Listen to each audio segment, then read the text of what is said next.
Gas Network presents sports for the culture. I'm here with the family. Bryce, XXV, Double I, Rome, D-Malo, Gruff Lion. T-Boogie, man.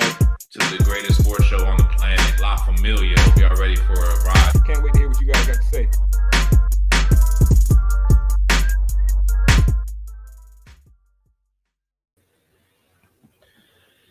Ladies and gentlemen, welcome once again to your favorite sports show on the internet. This guys presents sports for the culture. I am your host at Bryce XXV, Double I, aka Mr. Big Leaguer, aka my mama's favorite guys panelist. And I got the dream team with me as always. Let's start with the bottom right. Introduce yourself. T-Boogie, man. I guess I'm Mr. Run the Tape. Y'all know what it is with me, man. Wash your hands, wash your ass, stay safe out here. Let's get this show on the road, baby. Let's go. Mr. Run the Tape. I like it. My man talking with his chest. He still got one more week to survive, though. But we're going to get into that. Let's keep it pushing. Bottom left, introduce yourself. Hey, man, you know who it is? Your boy Young Rome 22, man. Everybody out there listening on YouTube, Twitter, all that. Hit the subscribe button, follow button, like button, all that. We got a packed show, so I'm not going to waste too much time. I got a little advice this week. My advice for the week is don't be a fool and get punched in the face like you Jordan Poole. Stay ready. That's my advice for the week. So let's get it. My boy Rome dropping the bars on him. You know. Let's make a quick bet, yo. First rapper to use Jordan Poole and this Draymond punch in the bar. Oh, definitely Fabulous. Yeah. Drake odds gotta be kind of crazy. Drake odds gotta be like Drake do be coming. Fab odds might be like plus 100. Drake odds are like plus 200, man. Definitely top favorites there. Yeah. Somebody doing it. All right, let's keep it pushing, man. Last but not least, my guy, top left. Introduce yourself. What up, man? Scruff Lion, good ass sports, man. I'm real vested in the Gas Fantasy League this year, man. I'm real invested in that league, man. I mean, a lot of cats have counted out. A lot of cats. That's all I'll say. A lot of cats being wrong. Counted out a lot of cats. I'm gonna say he counted me out. Feel me? Counted my guy, Mr. Big Leaguer out. My guy Hansel. Shout out to the Club 2 and 3. Feel me? Club 2 and 3. Previously Club 1 and 3. Club 2 and 3. Previously Club 0 and 3. We moving in the right direction, dog. I just beat Big Shirley this week, and I got Rome coming up this week. W. That is a big W. W. In the Gas League is like beating the Patriots in 09, bro. We building up steam. We building up steam, man. Redeem team. I like it, Scrub. Let's stay there for a second, man, because the Gas League, for all of our consistent viewers know that the Gas League is a big deal in the gas community, right? We do the same fantasy football league every year now. It's like the third year, right? Gotta be the third year now. Third year. So it's been going strong, and for the most part, we've had all the same members. We call them what we call them. We call them the gas holes, right? We call them the gas holes, man. It's the consistent gas content subscribers, and it's about 16 people in the league, bro. And if you're in a league of 16 people, that's not 18, easy, bro. 18? My bad, 18. That's not easy though. Like it's really not easy. Hey, Big Shirley said you won by default, my boy. She did that. Whatever. Hey, whatever. Whatever. You got to know. It's all good. Hey, I'll take him. I'll get him. She's Club 2 and 3 this season, also, man. But that goes to show you. That goes to show you it's not a bad place to be right now. You feel me? It's not a bad place to be right now because it's like literally the whole. Yo, this is like some T Boogie level narrative switch. So now being middle of the pack is not a bad place to be. Now being mid is not a bad place to be. Like it's okay to be average, boys and girls. Like don't be like Rome. Don't be a winner. Don't be at the top. Right. So don't be 4-1. So let me tell you something, bro. It's different kind of people in this world, Rome. Let me tell you something, bro, about the fantasy football season. It's a long season, bro. It's bye weeks, bro. You got to plan ahead. You got to do your meal preps, bro. You feel me? You got to have your shit lined up, bro. 10 of the 16 teams in the league are 2-3 right now. Right. 10 out of 16, or what? Yeah, 16. Or we got 18. 10 out of 18 teams are 2-3, and only 2 teams have a better record than that.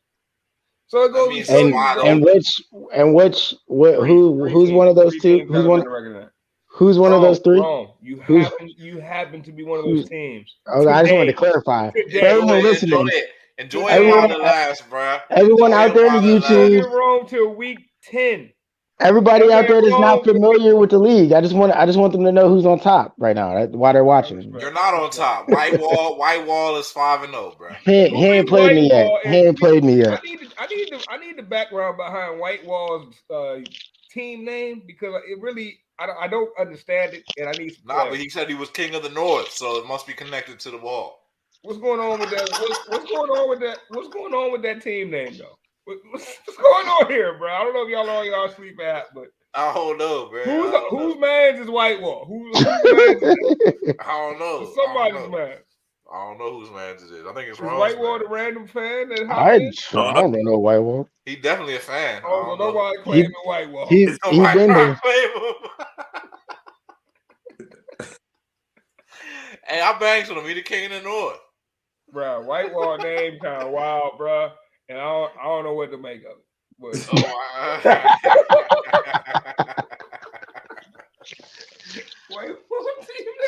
all I know is wrong, bro. You're not even first in your division, my guy. Well, they got multiple personalities. That's because I'm in the fucking. I don't know what they referencing, T. I don't know what they referencing. I don't know. You got to verify that one, but it's all good. Didn't G with that Alexa pick team start 2-0? Yeah, right. That's how you know. Yeah, shit evens out eventually, dog. 88 points. Shit will even out eventually, right? I'm winning. I gotta win the gas league, man. I gotta win the gas league. Somebody from gas gotta win the gas league, and why the hell not me? Why the hell? Also to clarify for everybody out there watching, again, that may not be familiar with the gas league, I'm the only person on this panel that made it past the first round of the playoffs last year. So why they all do all this 2-3, such a strong club? We're all high-fiving. I'm 2-3, you're 2-3, yeah. Hey, it's lonely at the top, bruh. It's lonely at the top. Bro, you're not at the top, though, bro. Hey, bro. You're not at the top, bro. Word. All right, well, it's lonely next to the top, nigga. I thought I had a chance of beating Rome. I went into Monday night in the lead. The guy Patrick Mahomes. And Josh Patrick Mahomes. T. You like the Commanders of fantasy football. Every year the hopes get so high, man. Come on back to this. Hey, back to this bottom where you dwell, sir. Come on back. I had six positions combined for 16 points. Oh my God! Some things are unavoidable though. Fantasy football, there's a certain amount of luck involved. Yeah, you know what I mean. That's why, you got to take it for a grain of salt if somebody wins one league. But my repeated success in fantasy football. My one loss was to Jokes ETC, and it just happened to be the week he had the Eagles defense, and it was the week that Carson just stood there and got his ass whooped for 4 quarters. So. That's the only reason I lost that game. Hey, my man said he's smoking on that G pack though. G in the comments.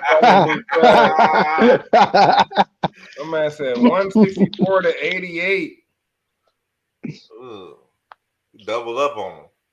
G said, T, you lose to me and Nick can't beat me. What? Okay. That's one of them comments where I got to hear G say that to get the true effect. I can't give you the true effect of that comment by reading it. G's got to say that one. I know. I got it. T, you lose to me and Nick can't beat me. Wrong. But 88 points might be a gas league record low.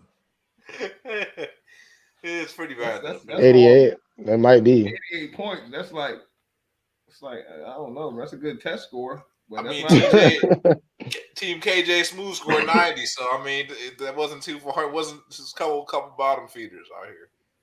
Club bottom feeder. I had a real rough week in the gas league though. My running back situation, we on life support, baby, and I know why. It's because we got into a conversation for some reason about my team in the group chat, and I was like, this can't go well. I don't like talking about my teams. You feel me? And ever since that moment where we talk about my team, injuries, we've got the injury bug, and we can't get rid of it. I lost Rashad Penny. And in the 18-team league, your running backs are very important. You know, you still got to have two of them. Yep. And, I had Rashad Penny and my man Damian Pierce is on bye week. Somebody come stop with me. I got running backs for days. I got 3 RB1s right now. I might have to get with you on that, T. I got Kenneth Walker. What up? Hey, G, if you still in the comments, bro, you ain't got no quarterback.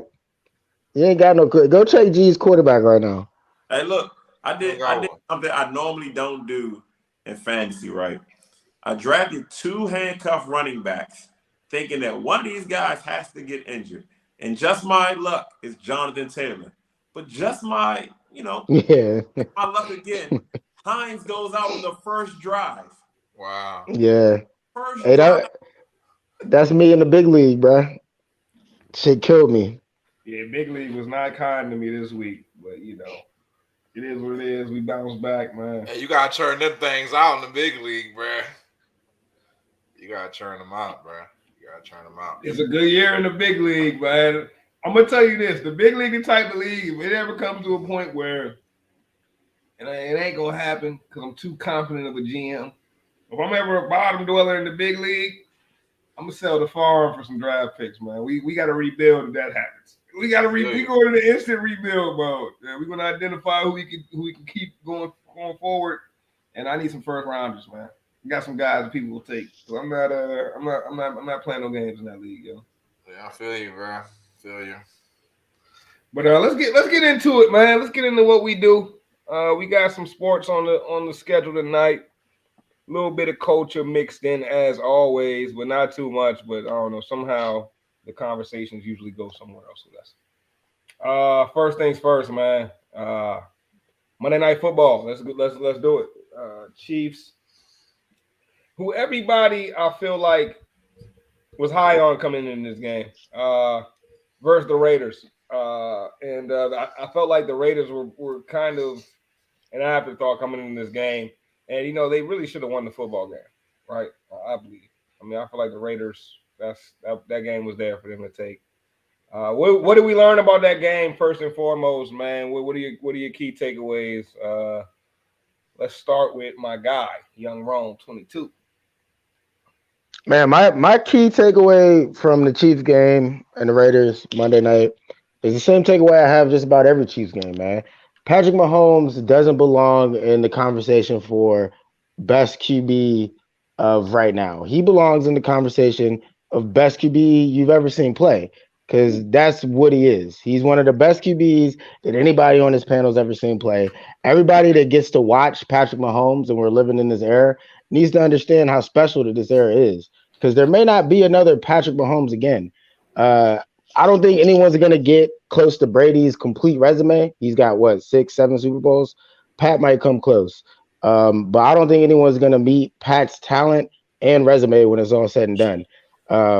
There's guys that you could kind of say are almost as talented as Pat, but they're not going to win as much as Pat. There's guys that you could say a lot of great things about, and I'm sure y'all are going to say them right now. But the truth is, Pat Mahomes is operating in another space. Nah, that's facts, bro. Pat's balling. I think we've had this conversation before, man. And I think it's consensus amongst the Gas gang that Pat Mahomes is the best quarterback in the league. Although, Rome, I feel like at one point you was arguing Justin Herbert versus Pat Mahomes. Maybe. All right, let's clear that. Let's clear that up. I felt like I remembered that.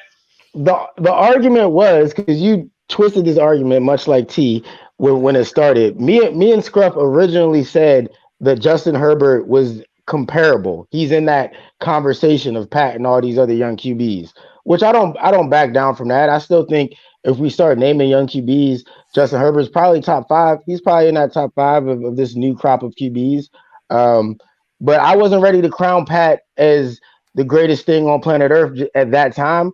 After last season, and from what I've seen this season, and what I just see consistently at like literally every time Pat plays, like I saw this in the preseason. Like my man was ready in August, bro. Like the Pat I got in August is the Pat I'm getting now. Like this man is just always on. And I really think he might be the best QB ever to do it when it's all said and done. Damn it, All right, Rome. so Rome said he wasn't ready to crown Pat at the end of last season, but 4 games into this season, 5 games, and It's like the ready to extra get that icing, crown, bro. man. It's like the extra icing, bro. Like I've yet to see the man really fail. Like what does a failing Pat Mahomes look like?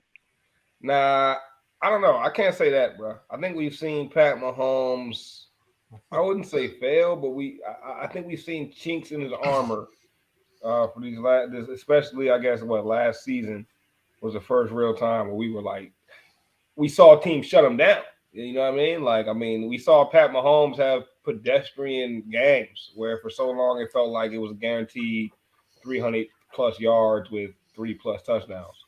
But you make a good point though. He's been the modicum of consistency, and that's why the Chiefs have been. Oh, I wouldn't say why, but a big part of the reason why the Chiefs have been on top. T, what'd you learn about last night's game, man? Raiders, Chiefs. Nothing about the Chiefs. Same old Chiefs, same song and show. More so about the Raiders, man. The Raiders are on the cusp of being a good team because by all accounts, they should have won that game, man. 17-point lead, they blew that. Could have kicked the field goal because they missed the field goal and got to stop. You kick the field goal, you get a stop, different game. You go to OT probably. I just feel like the Raiders, found a way to lose that game more than the Chiefs found a way to win it. And I think just looking at the game, that division isn't as strong as everybody thought, man. Broncos country, they not riding. It's just not that. At least in the beginning half of the season, this first what you call them, Bryce, the first quadrant. This first quadrant, those teams aren't. Well, that division isn't clicking like everyone thought. Chiefs are Chiefs, but everybody else is still kind of finding their footing. Kind of like the 2 or 3 clubs. Well, you smart for bringing that up, for recognizing that it's still the first quarter of the season, right? This is the NBA. It would be 20 games gone, all right? And we all know that everyone that watches the NBA knows you don't really know nothing after just 20 games.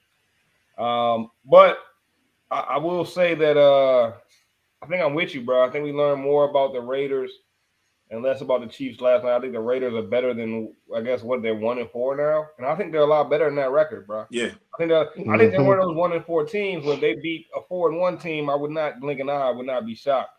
But I also think the Chiefs, bro, they still look a little more vulnerable to me than they have, bro. And I think they got the Bills next, if I'm correct. Yep. And I can't see them winning that game, bro. I cannot see them playing, Whoa. especially after, It's gonna be a great game. And you got to remember, bro. And I thought I factored this into giving y'all a little insight to how I think about these picks. But I factored this into when I made my pick because I picked the Raiders, and I'm the only person on the panel that did pick them, right? Part of the reason I thought that I was like, yo, the Chiefs are gonna be mad because they just lost to the Colts. Right, the Chiefs were coming off an ugly loss to the Colts, who were like didn't even have a win. I think, right, maybe 1-3 at the time or something. And I was like, yo, the Chiefs are going to be playing angry against the Raiders, and I thought they were going to come out hot at least, and I thought the Raiders would be able to come back and cover, but that didn't even happen, bro. I thought the Chiefs were going to come out hot because they just lost to the Colts, and like the old Chiefs, bro. If they would have lost the game, they would have came out and blew the next team out. You feel me? But this Chiefs team came out and was down 14 early to the Raiders. Was it 14 or was it 11? Was it T? It was 17. It was 17-0? Yeah. I remember, so they came out and then they really only cut that lead to 17-10 because they got that late fluke field goal, right?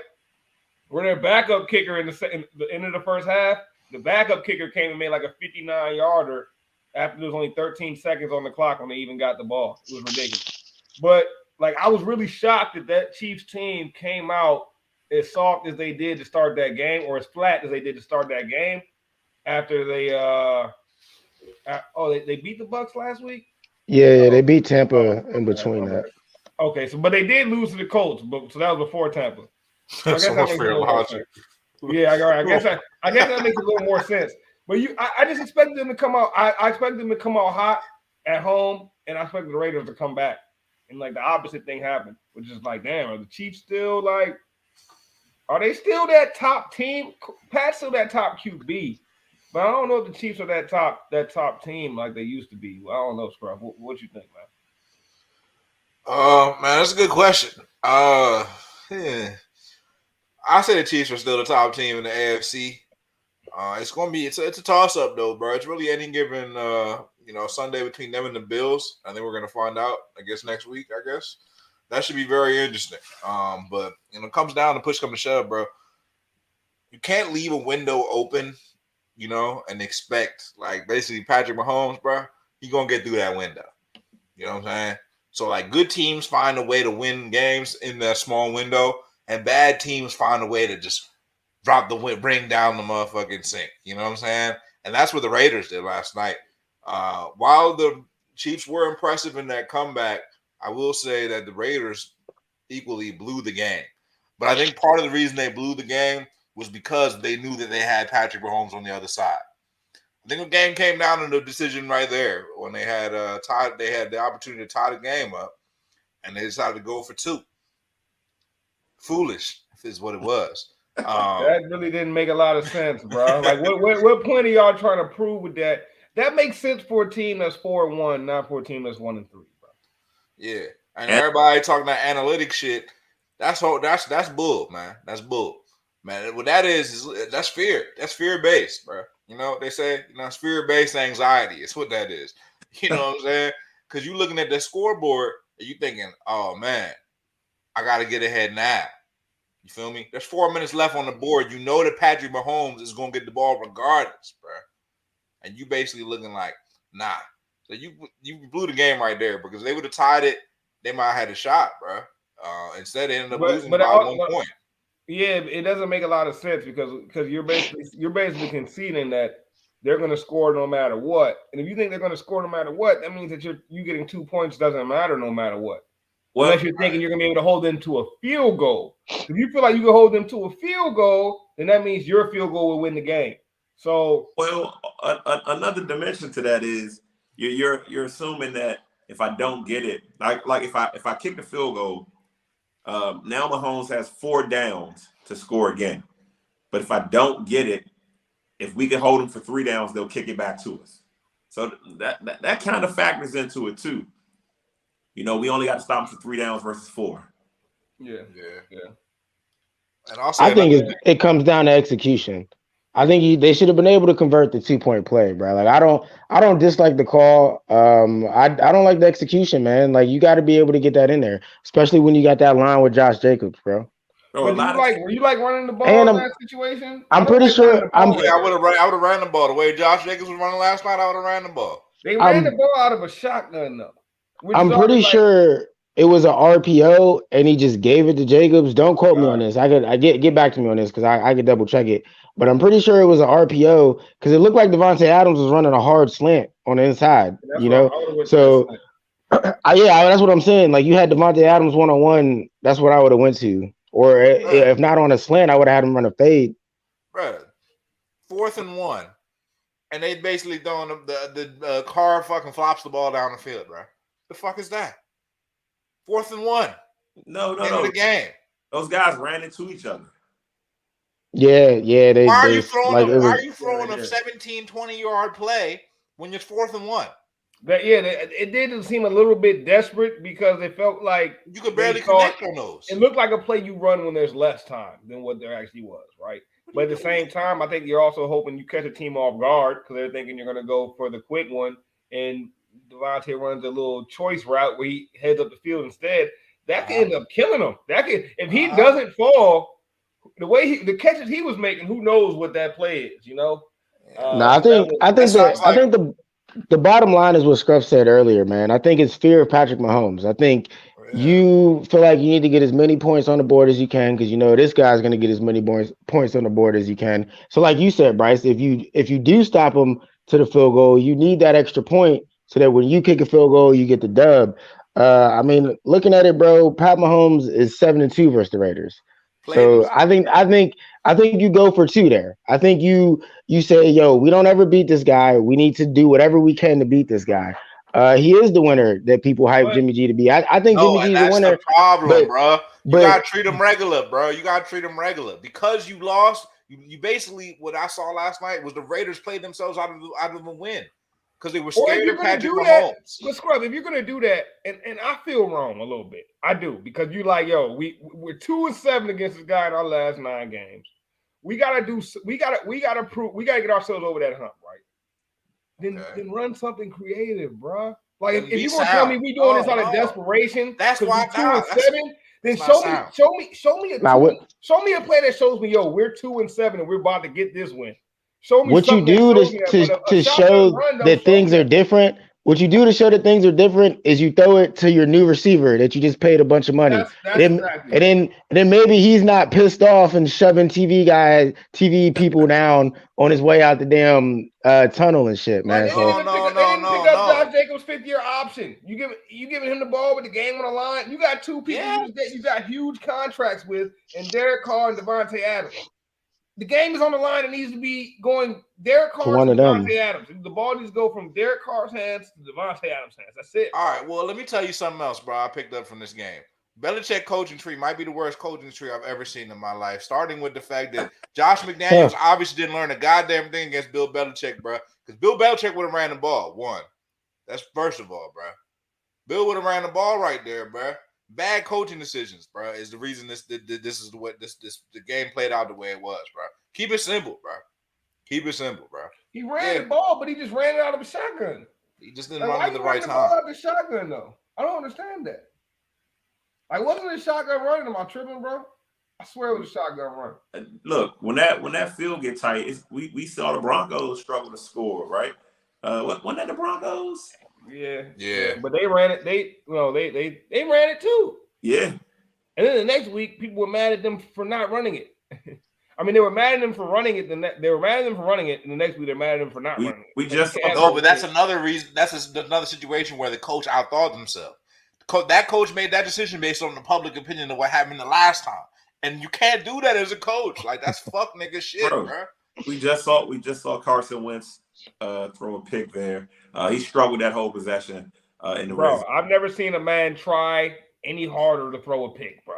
I was watching the game, and I said 10 straight times to TV, this man tried to throw the pick. Like, bro, he had 3 plays. The first one, he literally threw a pick, but the player didn't get both feet in bounds because I didn't think the player even thought the ball was going to be coming to him that easily, bro. So he didn't bother to get both feet in bounds. The second one, he threw a pick, but the linebacker was a little too slow in reacting to get both hands. You know how the linebackers' hands work. Their hands don't really work like that. And then the third time, he finally did what he was trying to do the whole fucking time, bro. He finally threw the pick. I'm like, damn, finally, bro. Because you tried your absolute hardest to throw a pick right here. Like, it was unbelievable to me, bro. So all right, before we get on the Carson Wentz thing, which we can do, the thing with the goal line, to me, when I watch football, the way you got to play it at the goal line, man, I put it on the OC. You should be able to scheme people up at the goal line. It's not a lot of space, and it's hard to defend. You can run crossing routes. You can run pick plays. It should be very simple to get somebody open for a window and just tell your QB, hey, hit this guy on the quick out. Hit this guy on the slant real quick because, you know what I mean, dude's going to be going this way. Run some motion real quick. To me, that's more on the OC than the QB because it should be a simple enough play to where somebody's running open for a quick second. Bootlegs. I mean, hell, we saw Travis Kelce running open in the end zone for Pat Mahomes. You know what I mean? Like they're scheming shit up to where Kelce's wide open. Nobody's even on him. That's what you got to do in the goal line. Bro, Kelce especially if you got a damn Carson Wentz, bro. Every time, bro. Down that red zone, bro. Crazy. No, and G, you're right, man. I do got to mention the Giants, the most unlikely 4-1 team in the history of the NFL, if you ask me. But they doing their thing right now. I don't think it's sustainable what they're doing, man. I think we're gonna look at the end of the season and be like, well, wasn't it nice how the Giants were 4-1? Once they're like 6-11, like then that was nice. That was nice how they had a hot start. It doesn't seem. I'll tell you this about the Giants. It doesn't seem probable, based on the fact that the roster, the injury depletion to the roster, and not really having too much of a talented roster in the first place. With that said, good job to the coach, though. I gotta say, Brian Daboll, probably my early coach of the year.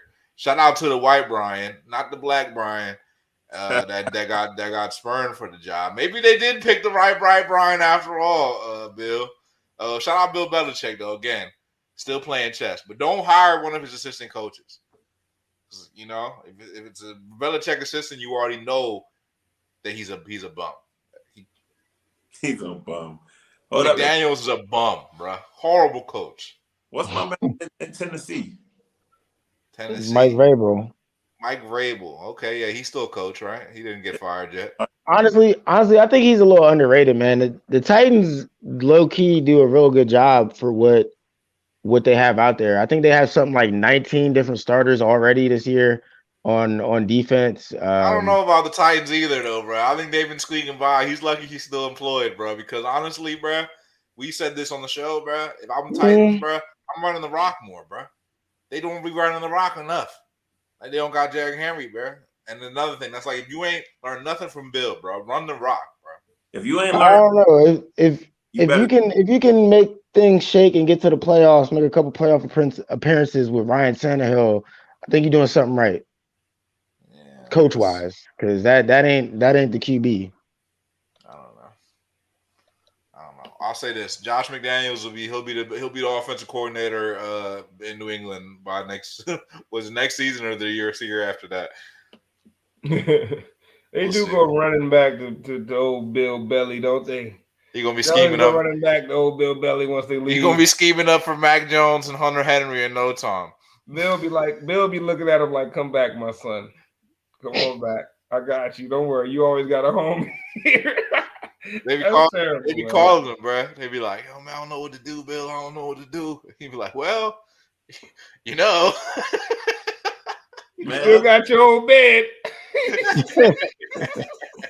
Them Bill Belichick coaches, man. The league constantly changes, man, and you gotta have somebody that has an open mind or is just willing to move as the league moves, man. Some of these guys just figure what they do is tried and true, and you're gonna lose games in the NFL like that. You got to be able to. Hey, let's give a quick shout out to Bill Belichick, though. I mean, his team had a shutout this week, which I think is pretty hard to do in today's NFL. To put that goose egg on the board for any defense is pretty wild by today's standards. Yeah, man. It was a good win for them. It's a good win for them, man. Bill Belichick is a defensive mastermind, bro. And I would say, like, on the offensive side, it's hard to say, like, Bill Belichick hasn't had, he had Brady. You can always be like, well, you had Brady. Well, you had Randy Moss. You had, Welker, whatever, On the defensive side, bro, who is, like, the generational talent that Bill Belichick has had on defense? But that defense is always legit, bro. They used to have a lot of talent on defense, but what Bill did that I think made his name was he would always cut them. He would always say, "Oh, I don't need Tyler. Oh, Richard Seymour, he a beast. I don't need him." Like it was like every year that they had a beast ass season, Bill would be like, "All right, peace." But even those guys, I'm not giving you a dollar. They were always able to repeat that defense, bro. Yep. Like every year year their defense is legit, bro. And they would just be dropping top players, bro. It's crazy. They be coming back too, bro. Them dudes will be coming back too. Remember Jamie Collins? He came back. He got cut. He did. He came back. I forgot about that actually. They'll be like, "Come on back." Or still got your old bed. He probably got a bed for the twins. The McCourty twins got a bed. Logan Ryan got a cot. What's the other dude? B. He said Bill gives good value from B-/C+ talent on defense. No And you're bull, right, bro. and you know, and I don't even want to disrespect those men by calling them B-/C+ talent. You know what I mean? Because It's true. that's not totally fair. But Bill squeezes the lemon for all the juice, bro. Like, you know what I'm saying? Yeah. He gets all the juice out of each lemon when it comes to defensive players. And the crazy thing is, a lot of times it's the opposite on the offensive side. A lot of times you have players go to them for like them two tight ends they brought in ain't done nothing. They were two of the top tight ends in the league when they signed on with the Patriots. Now they're afterthought. Yep. Jalen Mills, Devin McCourty. Yeah. They got Bones Jones' brother. They got Matt Judon, who's been having a great season. Hey, what happened to that safety they had that was selling all that yayo? They got Chandler Jones? Nah, I thought that was John. Nah, hold up. They got Jack Jones. That ain't John Jones' brother. Nah, but I'm gonna say anybody with Jones is Bones Jones' brother, bro. John, Jack, and John. They not related. Nah, I don't think so. Nah, but whatever happened to old boy Patrick Chung or whatever his name was, the safety. Bro, Patrick Chung that's another guy that was like, you know, they got Barrymore, bro. Jabril Peppers. They got some names over there. Oh yeah, Jabril Peppers is a guy who was supposed to be pretty good, and he ended up being like a B-/C+ kind of guy. Jalen Mills is a guy the one guy I do like that they got is Kyle Duggar. But even Kyle Duggar, they found him from like a random school, bro, in the draft. Yeah. They nice with it. They know what they're doing when it comes to defensive players, man. And you gotta respect it.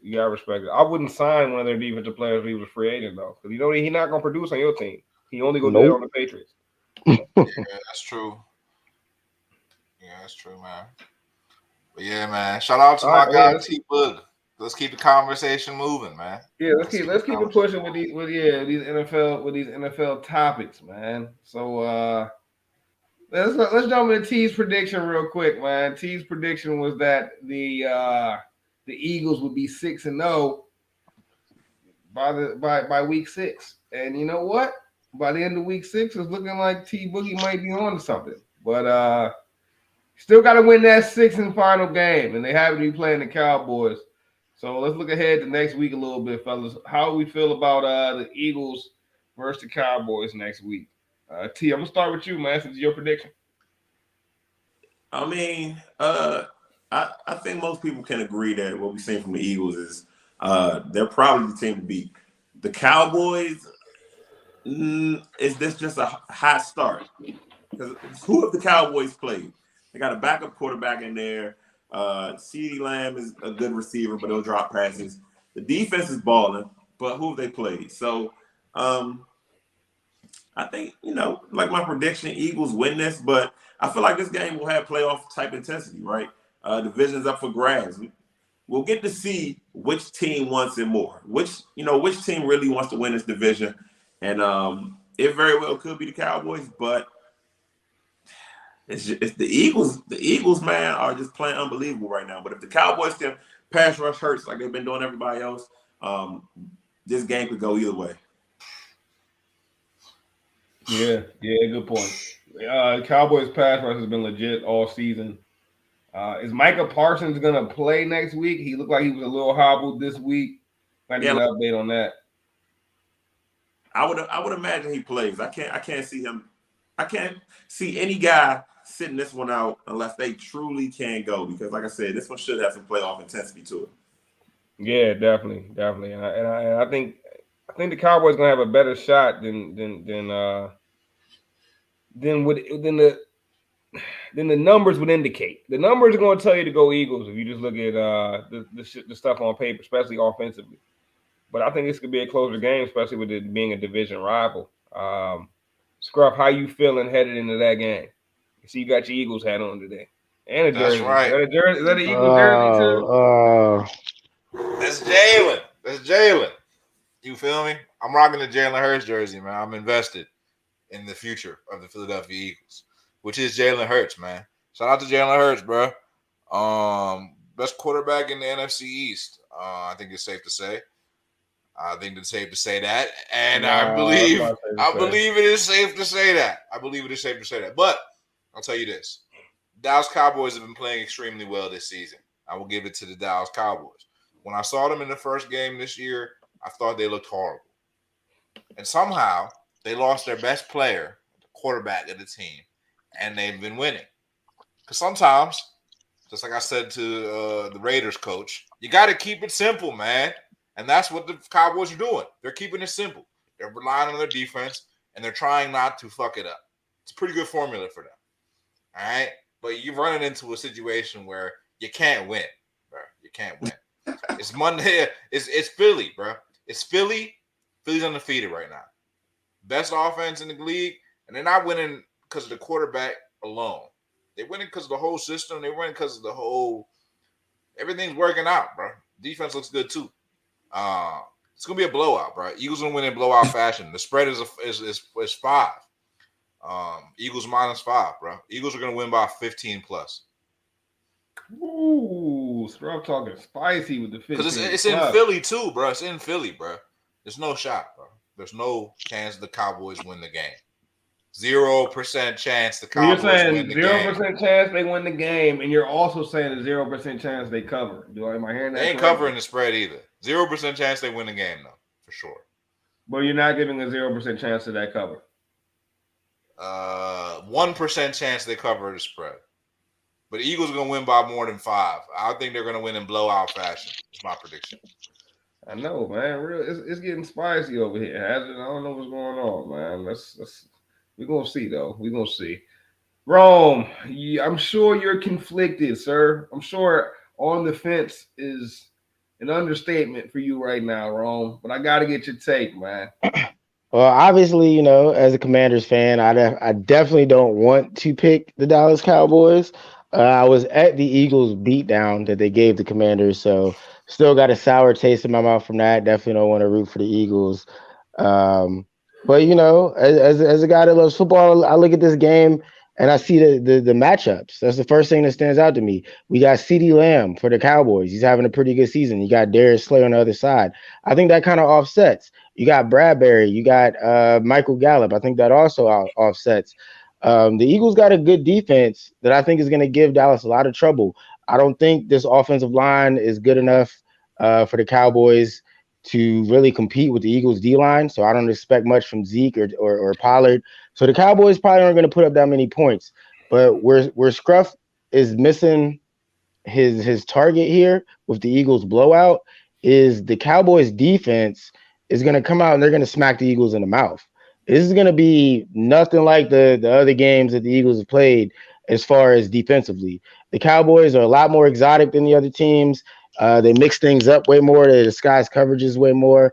And they got a lot more hungrier dogs on that team than let's say, the Cardinals or the Commanders and other teams that the Eagles have played. So I think this will be the toughest challenge yet as far as Jalen Hurts going up against an opposing defense. And I wouldn't be so quick to think that the Eagles jump up 6-7 points or whatever the spread was and keep it there. I think this is going to be a fairly low-scoring game. I don't think there'll be a lot of fireworks in this game. And I'm going to rock with Dallas winning on a field goal 17-14 after a Jalen Hurts turnover late in the game. Damn, that was very descriptive. Very detailed. Right?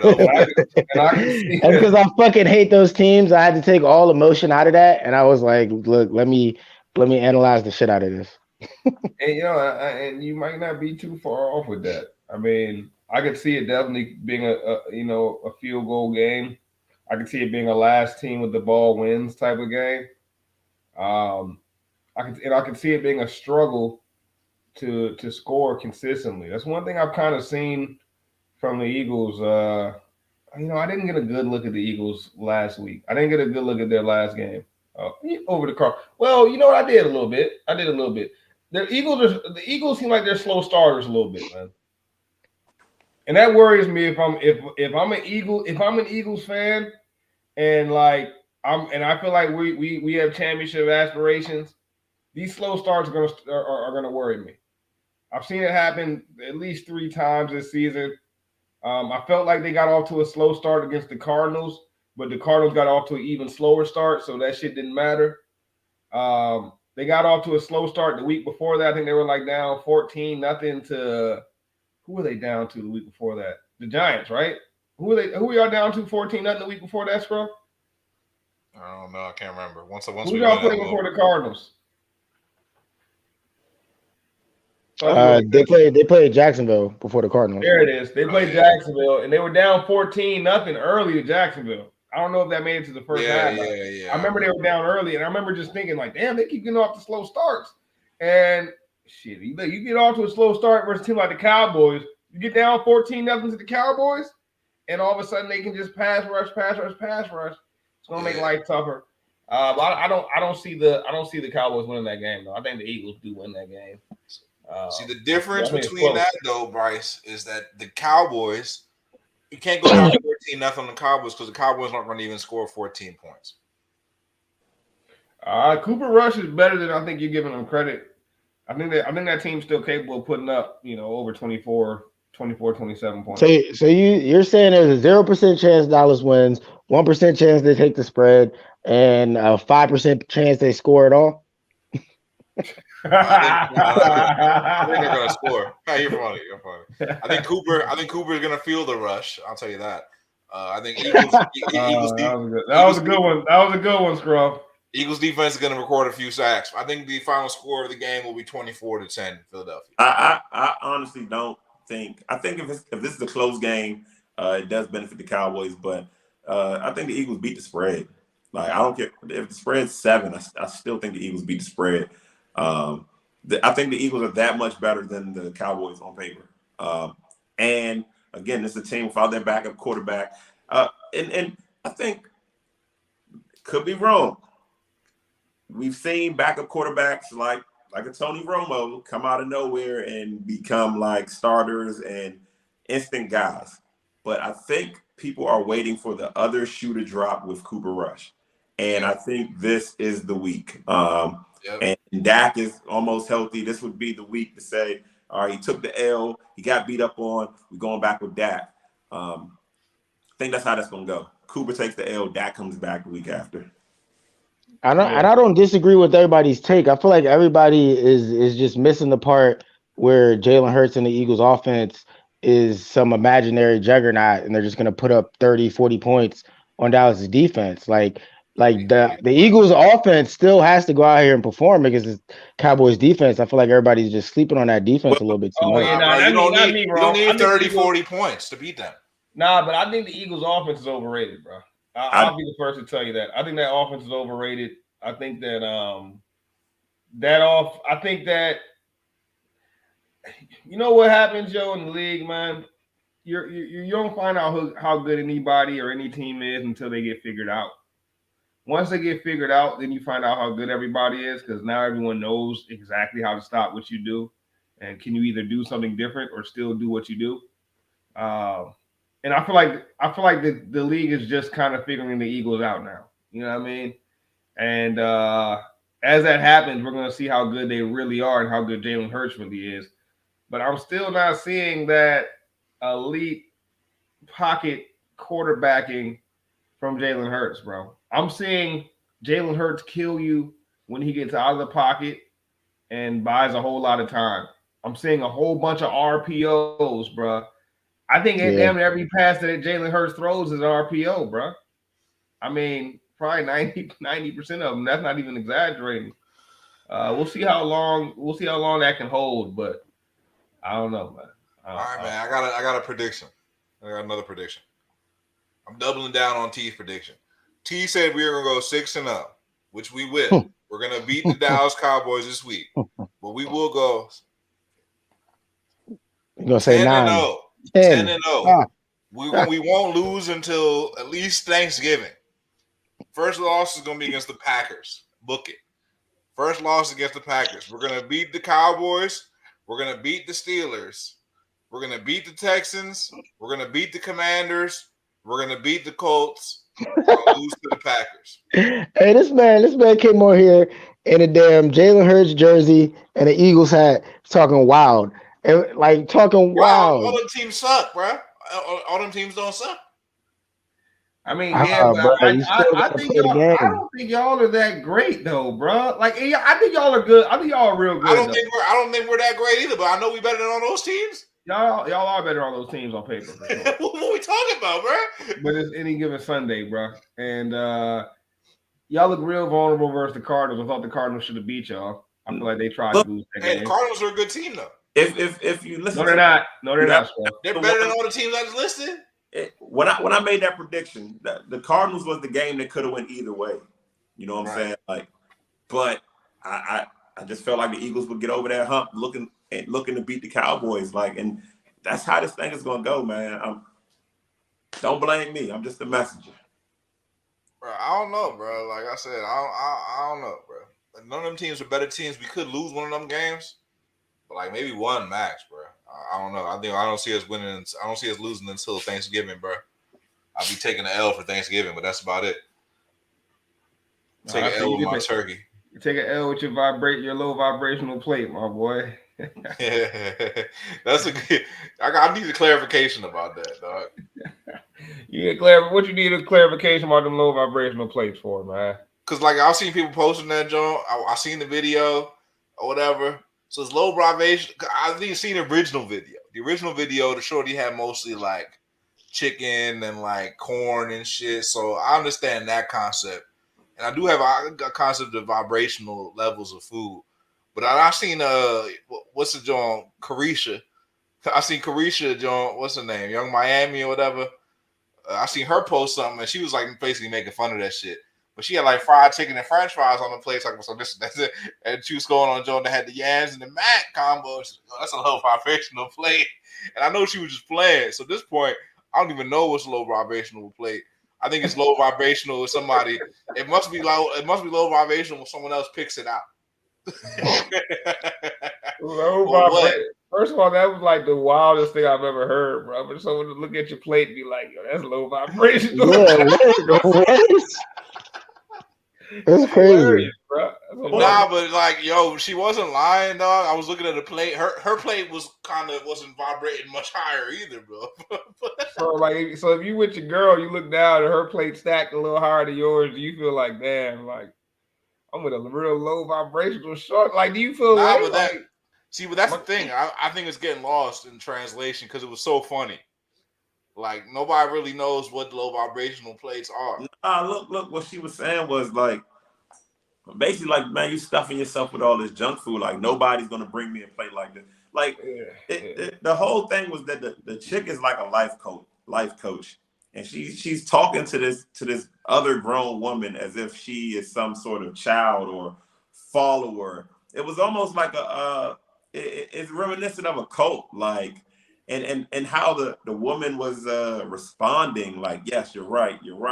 Like, it was just crazy.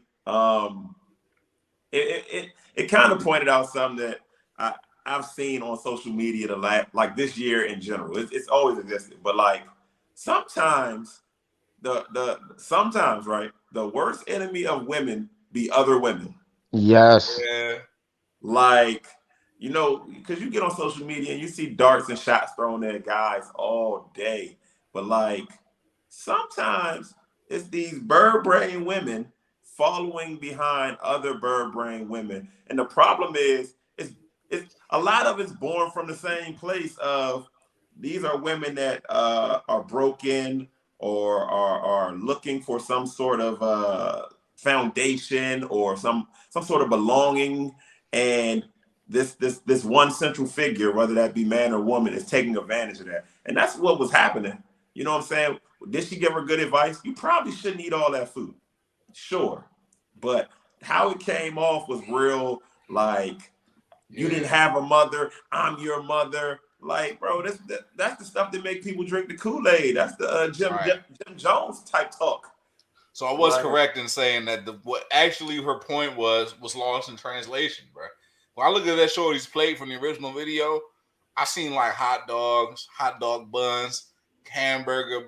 I seen hella carbs is what I seen, nigga. Like I'm carb conscious, nigga. I seen that shit. I seen low vibrations. I seen them carbs, bro. I seen other jobs say she had some chicken and some corn and shit. I was like, okay, I see what you're going with. It's not necessarily carbs, bro. Like wholesome foods. Like, but real shit though, if you take a shorty you've been seeing like to the cookout for the first time, man, you bring around the fam or wherever you may be, bro. And like, you are it's not like we some like none of us are real like small dudes, man. So everybody putting back a significant amount of food to nourish themselves. You feel me? So you make your plate and you look next to you look next to you and your girl plate twice your plate. I'd be like, damn. Let me hop in this, bro. Like, I wouldn't even care. Of the plate. I wouldn't even care if she had more food than I had. I'm more conscious of how she's putting it back. Like, I can't fuck with a joint that's fucking gnawing on the chicken, scarfing on it, like burping and shit. And they're like the manners are key, bruh. The manners are key, bruh. Like, bro, I remember this girl ate this hamburger one time, bro. The way that she was eating it, bro, I never spoke to her again, bro. Like that shit matters to me, bro. Like your mannerisms and how you eat it. You can eat 3 times as much as me. I don't even really care. If you fucking hungry, you fucking hungry, bro. Like that's what that is. The whole low vibrational plate, to me, that's just another thing in today's social media world where we're gonna judge this person for what they got versus what you got or whatever, bro. Like if you want to have a bunch of hot dogs and hamburgers at the cookout, bro, that's what they grow them for, man. Like go ahead. Like I'm not gonna judge your vibrations, bro. Do what you do. Like I'm not gonna eat no glizzies at the cookout. That's me. Say, if you at the cookout, that's me. Judging your vibrations, bro. but if you want to mix your potato salad and your baked beans, and that's cool to you. That's cool to you, bro. I'm not gonna look at your plate and not eat mine because of your vibrations. Like, bro, think about how much the cookout has changed over the years, man. To where in 2022, man, you can't comfortably eat a hot dog at a cookout, man. Because somebody is somewhere with the camera, bro, capturing the moment you take a bite out the glizzy, man. Yeah, that's so true. Wild times we live in. I don't know, man. It's almost worse now because now niggas try to like sneak eat the glizzy. Like we was eating hot dogs at work, nigga eating a hot dog in the closet. You gotta eat it fast, bro. You gotta eat it fast. And you gotta put that whole down quickly. you stuffing a whole glizzy in your mouth in the closet. Like just eat it out here, bro. Like, you look worse. You look way worse. You work in a wild place. Bro, the worst shit is one time, bro. I had one to a joint and somebody had brought some like kielbasa. It's like good. It's like some good spicy sausage, but nobody was trying to touch that shit because that shit was just like it was a glizzy, but it was just like the was like massive, bro. So it was just like everybody was like, I ain't trying to touch the kielbasa. I'm just like, damn, bro. Shit went to waste. They gonna have members eating glizzies like this, bro. Slicing that glizzy up, eating that glizzy one small portion at a time, bro. You gonna be cutting your glizzies pretty soon. Hey, bro, you gotta eat them like the kids eat them. You know how they put them on the plate? They got the little ketchup in the mustard pile. You just got to dip that little slice. Eat that thing in slices. The only proper way to consume a glizzy in 2022 is mixed in with some baked beans, bro. No bullshit. No bullshit. Yeah, pork and beans every time, bro. Because I don't fuck with the baked beans though, bro. I can't. If you eating a hot dog and the baked beans, I can't lie. I can't rock with it. You don't rock with the baked beans, bro? Nah. Oh man. Nah, I can't rock. I love me some baked beans, especially I don't know. It's something that I don't know what they do to them baked beans, bro, around cookout time. But yeah, man, that should be smacking. But you know what they do to the stomach, though, man. That's another type of gas. Definitely a low vibrational moment after eating too many baked beans, bro, for sure. With the glizzy combo too, it's like, bro. I don't know. I wasn't 100% clear on low vibrations, but I'm sure that's it. I think I get it now, because you ever be at the cookout with your girl and then she got too many baked beans, you looking at her like, man, we got to drive all the way home in my motherfucking car. You sitting there, you got another plate of baked beans. Like, Like, I thought I was getting some tonight. See what One type thing of I night will it's say gonna though, be. bro, what you said though, Bryce, about you being at the cookout with your shorty, whatever. I will say this: if I don't care if it's my cookout, your cookout, if shorty ain't making me no plate at the cookout, she done after that. Damn, Scrub. Hey, Scrub vicious, bro. Hey, Scrub said, where my plate? Where my It's plate law, at, bro. yo? That's love. That's love. And I'm not saying because of me. I'm just saying because of the standards that was upheld in the cookouts I've been to, bro. Ain't no way the women in your family gonna let that rock, bro. Not in the Indian culture, not in the black culture. It's not going down, bro. Ain't no family I've ever been to where the women not gonna make the play for the man. And if they don't, the grandmas looking at them like, oh man, you just don't get it, do you? You know what I'm saying? Like she's gonna get school later. She's gonna be single. She's gonna be single later, bro. Make your man a play. Make it a good play too, bro. But what if your girl makes your plate and she comes back and brings you a low vibrational plate? Like you're in a real tough situation because now you don't. You not only do you have your girl she makes low vibrational plates for you. You know. So do you tell her what to put on the plate, or do you just trust her to know? Hey, this is actually real life shit, bro. That tells you what kind of girl. What you should do is, this should be what you do every time you get in. For my fellas is out here running through girlfriends, man. Every time you get a new one, first time you take her to the cookout, tell her to make your plate. Right. That should tell you everything you need to know about the plate she brings back. Should tell you everything you need to know about that girl. Nah, that's a fact, bro. Because if a woman care about you, bro, she gonna try to bring you something at least a little bit wholesome. Hey, this is a wild game because whole time she's making that plate and she's about to judge the shit out of you too. Like everything she put on that plate, she might fuck around and fuck with you and put some wild shit on the plate and be like, "Yo, is this nigga gonna eat that?" Like that's chess. That's chess. Yeah. I don't know. But what y'all think about that, yo? Does your chick have to make your plate at the cookout on Thanksgiving? Special occasions, holidays. I would say she gonna get clown, bro. She ain't gonna make it. I would say Thanksgiving more so than the cookout. Thanksgiving feels a little mandatory. Not mandatory because that sounds sexist, but it seems like it's already gonna happen. Fuck being friendly, nigga. It's mandatory. What are you talking about, bro? It's mandatory, bro. It's mandatory, bro. Ask your grandma, and if she tells you anything different, bro, I'm gonna be shocked. Ask your grandma. Ask your grandma, ask your mom, or ask your aunties, bro. That's law.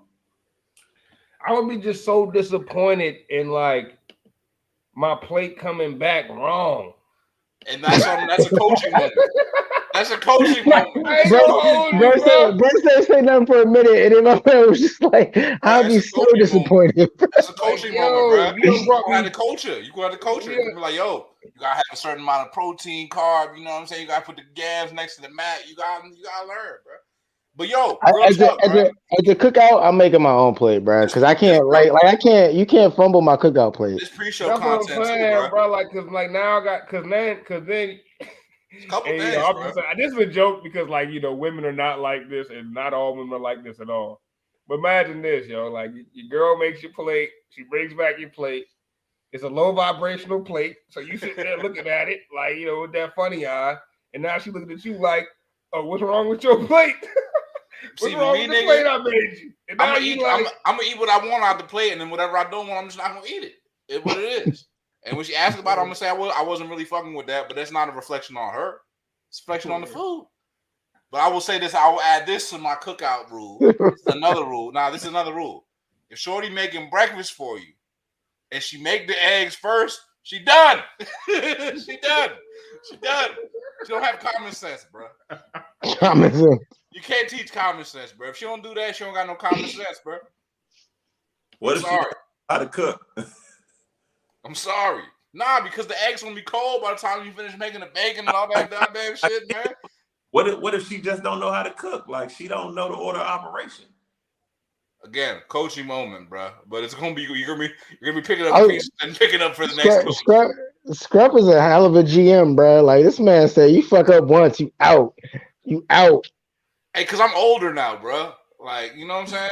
I done seen this shit. I done had girlfriends. Nah, I'm telling you, bro. I done had girlfriends that didn't make the plate, and they didn't make it. That's why I'm speaking from existence. I'm speaking from experience, bro. They family was like, "Yo, why you not making this nigga a plate?" My family was saying the same shit. She done. They family said that. They didn't make the plate. They didn't her make family it. cookout and she didn't make me a plate. It's a violation. The first Thanksgiving she did. Second Thanksgiving she didn't. Third Thanksgiving I'm at a different household.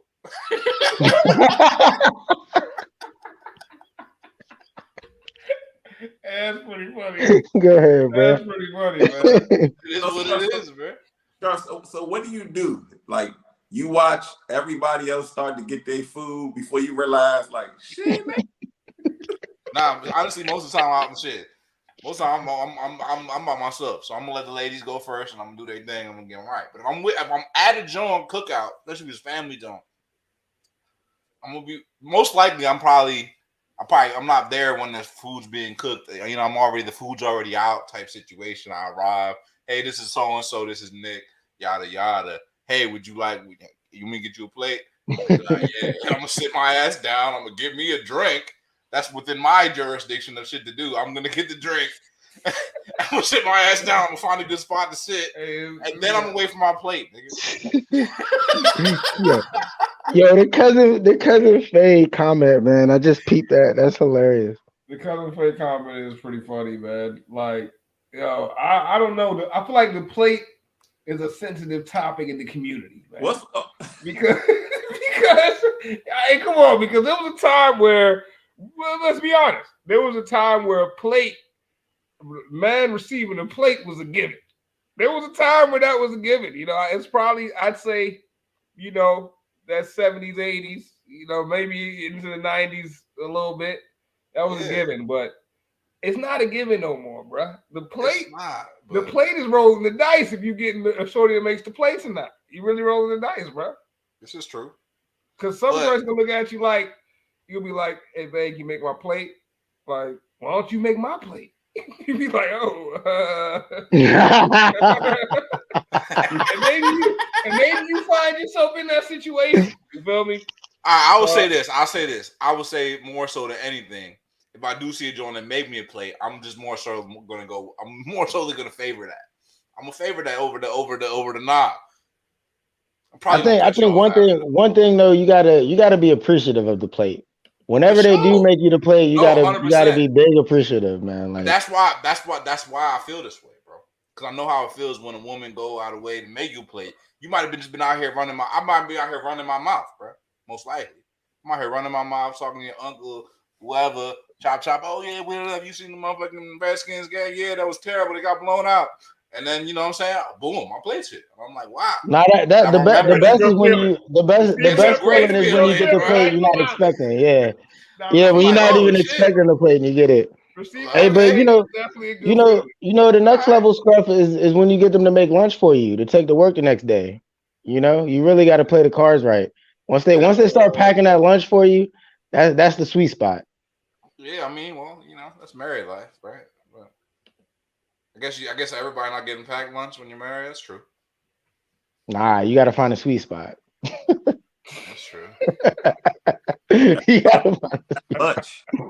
That's true. Nah, man. That's another top. That's another. I feel like topic that's kind of came from social media a little bit too, with all the videos being posted of like girls being like, "Yep, making lunch for us for the week," and she's making her lunch and her dude's lunch, and she's posting a video for everyone to see like how nice the lunches look. And there's always some extravagant looking ass lunch, bro. Like who's eating this dinner? Meal prep. Right. And I don't know, man. That's another one. Like I ain't heard that, John. Like I feel like that's next level. I feel like everything is an exchange, right? Yeah. In some way, shape, or form. You feel me? So it's like if I'm getting my lunch every day, you know, what am I doing or providing to make that be able to happen? Or maybe like if I bought the dinner. Like it's not like a super give. It's not give and take in that way, but it's almost like everything's an exchange. The totality of the relationship is an exchange. So that's what she does. You're doing something for her too. But everyone has those things. Maybe you're not getting lunch made, but you got something else that the person that's getting lunch made is not getting. You feel me? I think that gets lost in all these things when people just focus on, is your chick making the lunches every day? You feel me? It's like, That's nah, fair. she's not making me lunches every day, but I'm getting this. I'm getting that exclusive OnlyFans content.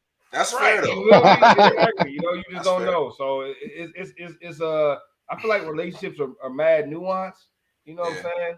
But like, but when it comes to discussing them, we never look at them in totality. We always look at them in those small little details, and you compare those, and it's everybody's relationship gonna sound crazy to the next person. Nah, it's true, but you make a good point, B, because like not all girls can cook, bro, and you can't assume that all. I don't assume that all women can cook, but making a plate to cook out does not require culinary expertise, baby. Yo, hey. Scrub vicious tonight, bro. Hey, Scrub said I'm traditional, huh? You're not playing about that plate, man. I'm just saying, bro. Your fam wouldn't. Your fam wouldn't allow it. And if they do, they probably not fam I want to be locking arms with. That's all I know. Yeah. Slow vibrational activity. Yo, what was even the next topic, man? What topic was we even on? We was on low vibrations. That's what it was. We kind of ran with the low vibrations, but I had a feeling. I said at the beginning of the show, man, I felt like we was probably going to end up getting into some sort of culture topic, and I feel like that was a good. It took a good route there and went there organically. Hey, that's how we work, man. They come for the sports, they stay for the culture. Y'all know this. That's it. That's one of my favorite lines that we coined on this show. While we're talking about low vibrations, I think it's the perfect segue into Draymond and Jordan Poole, bro. That was some low vibrations. Yeah. Was it low vibration? Let's get into it, man. Let's get into the Draymond Green, Jordan Poole situation. I want to know what y'all think about it. Was it a sucker punch? Should Jordan Poole have been more ready? Should Draymond Green be punished? How are we feeling about this situation, man? I'm gonna start with you since you brought it up, man. I mean, it's like I told y'all in the group chat. I believe Draymond should be suspended. You know what I'm saying? Like, I know obviously there's a lot of different ways to look at this. It's grown men, testosterone, you know, they hooping. That's honestly part of playing ball. Like, you ever go play ball at any fucking gym or hoops in America, man? Like, that's kind of the vibe in almost every city, really. So I get that aspect of it. I get the trash talking of it. But the difference between that and what we do when we go play ball wherever is Draymond's getting paid big bread by an organization to not knock out his teammate or not throw punches at his teammate. So that aspect of it leads me to say that Draymond needs big fine, big suspensions, probably a little bit more so than what he got. If I'm Golden State, I'm not going for it. And for the simple fact that once you start really looking at it, Jordan Poole might be a little bit more valuable than Draymond to the Golden State Warriors at this point in time and moving forward. So I think a president needed to be set. And yeah, there's really no room for that in a quote unquote professional team, right? If you're a professional ball player, that's not how you should conduct yourself. Again, I know it happens. I know it'll probably happen again, but you got to lay the hammer down on stuff like this. Honestly, I'm interested to hear how our resident coach T Boogie might handle a situation like this. Me personally, I'm from the school of thought that some people need to be punched in the mouth. You know what I'm saying? Not shot, not stabbed, not beat to a pulp. Some people. All right, you know what I'm saying? I'm from the 80s, grew up in the 90s. I'm from an era where people learn firsthand, like Jordan Poole just learned. Getting hit, man, a good punch will change your life, change your perspective. You know, you know what I'm saying? You speak a little more proper. You respect the people you should respect. You're humble in the setting you should be humble in, and I think that's what that was. Fights happen in sports daily, literally daily, right? Especially at practice. If you're going to punch somebody in the face, right? Typically, you want that at practice. You don't want that in front of the fans. You don't want that in front of the crowd, the kids, the families in attendance. That was supposed to be. That tape should have never came out. But in the TMZ era, you know, certain figures, certain teams, certain people don't have any privacy, and Golden State's one of those California hot button TMZ items. So that tape came out, but the biggest thing that stood out to me is I don't think it was a sucker punch. You let a man walk all the way up on you. You could have walked away. You could have ran away. You could have said, "Hey, somebody get him." You could have acted crazy first. You could have walked towards him. You stood there acting like this guy wasn't going to touch you. He gets in your face. You escalated the physical touch. Now, I know what people saying, like he shouldn't be in your personal space. Got you, right? But what do you tell your kids? Somebody in your face, like you either tell the teacher or you get him out your face, right? You're either going to tell the teacher or you're going to hit him. He didn't either. He didn't hit him. He didn't call a coach. He didn't call the players. He didn't either. He pushed him back and he stood there with his hands down and he got punched. Notice how Steph was there. Steph didn't run to his defense. If you look in the video, there's other players. No one ran to his defense. Put it like this. If Draymond was talking to Steph like that or approaching Steph, everybody would have ran over there to break it up. Before Draymond could have gotten his face, everybody would have got between them. Jordan Poole has to have been getting under everyone's skin because nobody was up in arms. We haven't heard any players come out and say, any players on that team. No one came out and supported Jordan Poole. In the era of microphones, in the era of clout, in the era of internet, not one person has came out and supported Jordan Poole that was there. And maybe they just want to keep the locker room in the locker room, but Draymond's talking about it. I think that's the thing, keeping the locker room. But I think you bring up a good point though, T. It's like the reactions are gonna tell you a lot, for sure. Yeah, Draymond's talking about it. And I think the Warriors are just going to try to get past it and move on. I'm of the opinion that Draymond needs to get traded because he chased KD out of town as well. So you got 2 strikes. I'm not going to give you 3. But this happens, man. Fights happen. Jordan punched Steve Kerr. Bobby Portis broke someone's face at practice. Fights happen in sports. Every offseason in football, we see team fights. We see fights. Mm-hmm. But the difference is, though, T, the biggest difference is, though. The difference is Jordan Poole. You saw it. The difference is you saw it, bro. Steve Kerr, I didn't see Jordan punch Steve Kerr. I don't even know who Bobby Portis punched because I didn't see it. All I know is Bobby Portis punched somebody, and it came out who he punched because I didn't see it. It doesn't matter. That visual changes everything, and not only does it change everything for Draymond, but it changes a whole lot for Jordan Poole. And in a game that is built on confidence, bro, I worry about a young player having to go through this. Jordan Poole does. Did you just see Jordan Poole play? Went to the hoop, did a crossover. I saw that. That's preseason work. And I'm not betting on Jordan Poole. This fucking up Jordan Poole's career. I'm not betting on that. But my point is that I think it was rooted in jealousy of from Draymond Green because Jordan Poole is now the second most important asset to the Golden State Warriors at this very moment, bro. If Steph Curry's the number 1, and Jordan Poole is their second greatest asset on that team, top to bottom. If you're going to tell me who's going to yield the most in the trade today from the Golden State Warriors roster outside of Steph Curry, who is it? Jordan Poole or Klay Thompson. I was going to say Klay. It's only one of them, and at this point, I lean Jordan Poole, bro, because he's younger. And the season he's come, the potential he's shown, I feel like he's and Draymond, I think, feels that. But I think Draymond feels Poole becoming a bigger asset than he is now. And I feel like that's a part of what, because there's clips of Draymond talking about how good Jordan Poole is and how he gets under people's skin, but it's only because it's a part of his game, and we all kind of like that type of thing. Like there's clips of him discussing this on his podcast. You feel me? So to be that guy that applauds this young player for having that sort of moxie, and then allowing it to get under your skin when you're that guy that compliments him for that. That doesn't make a whole lot of sense. Like, if this was coming from a guy who was that quiet dude, but is going to snap over some little shit, then this would make sense. But this is coming from Draymond Green. Like, this guy is always snapping. You would think he would understand his teammates snapping. You feel me? And the fact that he didn't, to me, signals a little bit of a little bit of in-house drama that maybe is underlying still. You know what I mean? I don't know. No, bro, it's levels, right? It's levels. That would have been that's like Petey Crack coming to state property and talking crazy to everybody, right? You're hot right now, but you don't exist without us. You don't exist without Steph, Klay, Draymond. Like you still got to respect these guys, right? It's like when the players would if you disrespect like the greats that were above you, like you can't come in and do that, bro.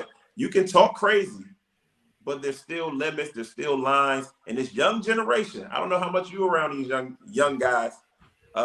Their line is way above here with guys that grew up punching you in your face. But okay, but let's throw this in there though. Keep this in context. Only one of them two out of Jordan Poole and Draymond Green is receiving a Rockefeller chain. And the Rockefeller chain is the max contract, bro. Because both of them not getting it with Golden State, bro. No, but listen, hear me out. Both of them are not getting it with Golden State. Golden State has to pick one of them dudes to get that max to, bro. And who you think they picking right now? If they gotta pick them all, who you think they picking, bro? No, Draymond. Jordan Poole. They picking Jordan Poole. And no, Draymond already came out and said, I deserve a max contract. That's what I'm signing for next time. You think Draymond is trying to punch his way to a max? No, that's not what I'm saying. I'm saying the jealousy boiled over into a punch, bro. Because only one of them is getting that max. They're not giving it to both of them. It's not logical, bro. It's not logical. You can't looking like a max player the more time goes by. If Draymond Green thought he deserved a max, you don't start a fight at camp. If other players thought it was jealousy, I promise you they would step in. I promise you those other athletes, if they thought it was a petty, this Draymond's just upset, I promise you they would have broke it up, bro. Like I don't even have to be there. I'm looking at Jordan Poole's body language. Even his body language, even in the video, is of you won't do nothing to me. Like, but do you think that maybe everybody felt that same way Jordan Poole did too? Maybe they wasn't running to break it up because like it was kind of a shocking punch. Draymond getting everybody face, bro. Or you know what I'm saying? Maybe it like there's a lot of possibilities with that when you see just one clip. And like I just feel like, there's a chance, bro. I feel like there's a chance that when it's only one max contract, bro, and Draymond might be feeling like be looking at this dude like, bro, this dude's not more important to this team than me. Either way, whatever the reasoning behind it was, the fact that the video came out is detrimental to Golden State. Like, this doesn't help Draymond get a max contract. This doesn't help Jordan Poole's career. It might not affect Jordan Poole's game directly. Like, he might be fine right now. But what happens when he has a bad game and the internet runs wild with memes or, you know what I'm saying, people start getting at him, just talking unnecessary trash like they do. This kind of thing will get brought up and kind of follows you in your career for better or for worse. I'm not saying it breaks Jordan Poole. I'm not saying he's not mentally tough enough to deal with this kind of thing. I'm just saying it's a stain on my guy's career regardless. And really, it's a blemish on the Golden State season to start. Go ahead, Scruff. Let me tap in on this one. First of all, as far as Jordan Poole is concerned, this is not going to end his career. This is only going to add fire to the fuel. He loves this shit. Like, I'm sure he's a little embarrassed, but I know he's going to come out. He's going to continue to ball. Would you say, Bryce, about the max contract thing? I think it's very valid because only one of them is going to get the max contract. It's probably going to be Jordan Poole at this point. I don't see Draymond getting the max. I see he wants to stay with Golden State. He's going to have to take a discount, but I think he might be able to get a max contract elsewhere. You know, LA is a potential. You know, I see him and LeBron doing the shimmy at the wedding. You know, they was looking real brotherly. You know what I'm saying? I could see Draymond getting a contract somewhere else. So I do see this as being the beginning of the end of Draymond's stay in Golden State. I think it's time for him to go. Golden State got to find someone to fill in that role. But Jordan Poole is definitely the most important asset on that team moving forward. And to me, bro, that punch was dirty. Whatever the case may be, you're supposed to be a leader on the team, bro. You're setting a bad example, bro, in my opinion. Second thing is for the organizational standpoint. I'm going to have to hold the organization accountable. This punch came out. It should have never came out the video. The video came out and changes everything. Now you kind of have to cut bait with Draymond at some point. Maybe not right away, but I don't think they're going to keep him. Also, it's a bad look that they haven't come through with any type of punishment yet. They said he was away from the team for a couple of days, but they haven't inflicted any actual fines, any punishment, any suspensions. The ring ceremony's on the first night. I'm presuming if they were to suspend him, he probably missed the ring ceremony. Will he not be at the ring ceremony? We'll see. I think it would be a nice little way to check that motherfucker to shut the fuck up. If you tell him not to come, that's when you let the organization know and you let the player know, hey, look, this is the organization's standpoint on this, and you're not in accordance with that. You try to move on some big brother shit, like, oh, nah, you gotta respect us, Nah, what you gotta respect is organization, motherfucker, because we don't want to cut the checks around here. So all that, yeah, this is whatever you got. That's nonsense. He didn't earn that. I guess if you would say he earned that, maybe to some degree. But the checks are rotating, brother. Oh. The new checks ain't coming for Draymond, bro. He didn't earn the new checks, bro. But Jordan did. Yeah, this is crazy to me, man. Like this punch, this punch to be such a non-issue. Like all this setting an example, yada yada. Gilbert Arenas came to the gym with guns. Yeah, good point. Yeah, but he wasn't employed after that, was he? But this is what I'm saying, bro. He kind of was. Yeah, he was. This is part of being an athlete and competing at the top. Sometimes competitive spirit, testosterone. Sometimes you just don't like people. Like that spills over and the violence, unfortunately. Like these guys play physical sports. But as far as Draymond being a leader, Draymond is arguably the Udonis Haslem of the Warriors. And I think he was acting in a Udonis Haslem role and making sure, Jordan Poole, the pecking order. I don't care if you're better than Steph Curry, you're going to respect Steph Curry. I don't care if you're better than Klay, because when they were your age, they were doing things that you're not doing. So I really think that was a cleaning of the house. I do think that was a leader. Wait. But that's not true, though. They weren't doing anything he's not doing. In fact, he's doing things that they weren't doing at his age. So. Bro, they also weren't playing on a ready-made team to win. Right? They had to build something. Jordan Poole didn't have to build a thing. Jordan Poole, all he had to do was come in there and boogie. Okay, but like that's not Jordan Poole's problem, bro. So Draymond making that Jordan Poole's issue is where he's wrong, bro, in what you just described. If that's what happened, bro. If that is what happened, if that's what the spirit was of the whole thing, to me, that makes it look even worse on Draymond, bro. That's a bad look. That's like this. That's like if you Steve Jobs, right, and you Apple, right, and you was like, yo, me and Bryce was out here out the mud, man. We was in the garage and shit. He wasn't here in the garage with us. And all the new hires, like, bro, that's how you treat people at Apple, bro. I don't want to be here. This ain't the way, bro. I'm going to Silicon Valley. I'm going to Google. Bro, you treat people with respect. Bro, if a new panelist came on this show and started talking crazy to Bryce, like, I'm bringing the fans out. I know you started this, but I'm bringing the fans out. I hear you talking. We don't want to hear your opinion tonight, Bryce. They're here for me. You're not going to say. Ain't nobody coming to see you, Otis. Yeah. You're going to take that personal, right? That's why we don't have new panelists. But that was a great parallel. That was a great parallel, and it is a good point. You know what I'm saying? But I think that the way it misses because that doesn't contribute to the show. Like, you know what I'm saying? Like Jordan Poole's contribution, they're there to try to win games, bro. You know what I'm saying? And Jordan Poole's we're here to try to put on a good show. So if someone's on here doing that, it wouldn't really make for a good show. But Jordan Poole's contribution is to win games. So it's like, I don't know, man. I feel like, and I talk about this often on this show, I feel like you guys always undervalue a very important part of, especially basketball. Like, remember, they're not necessarily friends, but they are teammates. They do have to spend an extended amount of time around each other. They don't have to like each other, but it does not work if they hate each other.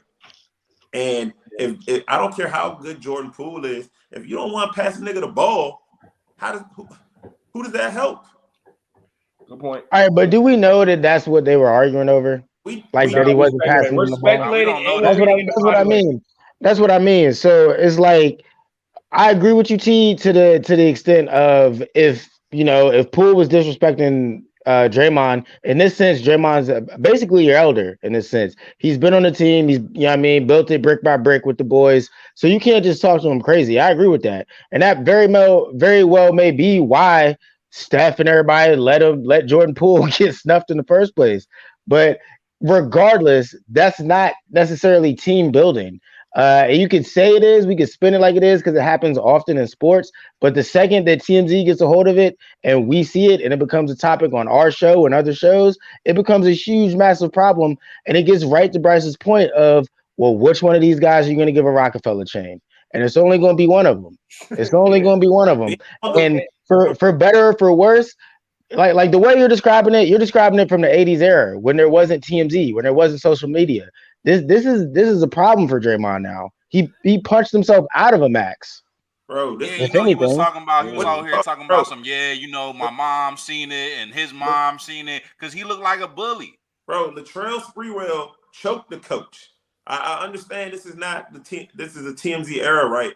But that's a closed practice. We are not used to seeing. I'll even put it like this, T. It's not even just that it's the social media video type aspect, news getting everywhere fast. We live in a soft generation. Bro. We talked about it a little bit earlier. Devontae Adams is about to get I don't even know if it's a lawsuit or criminal charges or whatever the dude is doing, all because he pushed dude out the way walking through the tunnel. Bro, the world we live in today can't see Jordan Poole get punched like that at practice and not treat Draymond Green like the biggest bully in the world. Devontae Adams was worse than Draymond. Devontae pushed somebody, a guy just doing his job. A civilian. Now you know who was worse than both of them? And he didn't maliciously walk up to him. And Draymond had every intent on knocking Poole out, bro. No, he did not. Devontae had no intent on that. Hey, Bobby Wagner was worse than both of them, bro. Because Bobby Wagner gave a hit stick to a random civilian who was just trying to go by. Well, you shouldn't be running on the field. That's crazy. I've gone to a game and seen that, and that is absolutely insane to run on a football field. Bro. Bobby Wagner has no heart for the way he hit that man, bro. Bobby Wagner lowered his shoulder on that man like he was trying to tackle Marshawn Lynch. Bro, they didn't zoom in on that man's fingers like they did to us. I'm sure they was. Hey, go ahead, bro. Like they ain't give a damn on that concussion protocol. And that's a regular. He hit that man like that man was wearing pads, and that man had no pads, bro. Nah, no bull, he did. That guy is a criminal when he runs on the field. Bro. Yeah. Come on, T. Don't be Charleston White on me, T. T said that man is a criminal. The moment he touches that field, I'm calling 911. That's a fact, though. It's a fact, though. It's yeah. Hey, not only is it breaking the law, it's got to be the dumbest law to break. Yeah, no more. Well, that shit is wild, man. I just thought Bobby Wagner was a wild dude for that. But hey, good stuff tonight, fellas, man. We got to a good amount of sports, but as my guy Rome says, man, you stay for the culture. And look like just about everybody I was watching tonight stayed with us for the whole show. So shout out to you guys for being in it for the long haul, man. Y'all know where y'all can find us everywhere. It's at Good Ass Sports on all social media platforms. If you can't find us in any place that is a quote-unquote social media platform, just try searching Gas Sports Network. That's the other way we can be found, man. It's either Good Ass Sports or it's Gas Sports Network everywhere. Every Tuesday, man, we here at 9:30 for the pre-show. If you're not subscribed to the pre-show yet, if you subscribe to a whole lot of OnlyFans pages, the pre-show might let you down a little bit, but the pre-show get pretty crazy, man. Don't get OnlyFans crazy, all right? But it get crazy. It won't let you down. Yeah, tap in with the pre-show, man. It's very, very cheap. It's cheaper than all them OnlyFans you're paying for. And if you missed the OnlyFans, the real OnlyFans conversation we had, you got to check out the pre-show. I think it got pretty interesting, man, for sure. But, hey, man, shout out to everybody that watched. Shout out to you guys for bringing the heat tonight, man. Y'all know how we end each and every episode, fellas. Sports for the culture. Sports for the culture.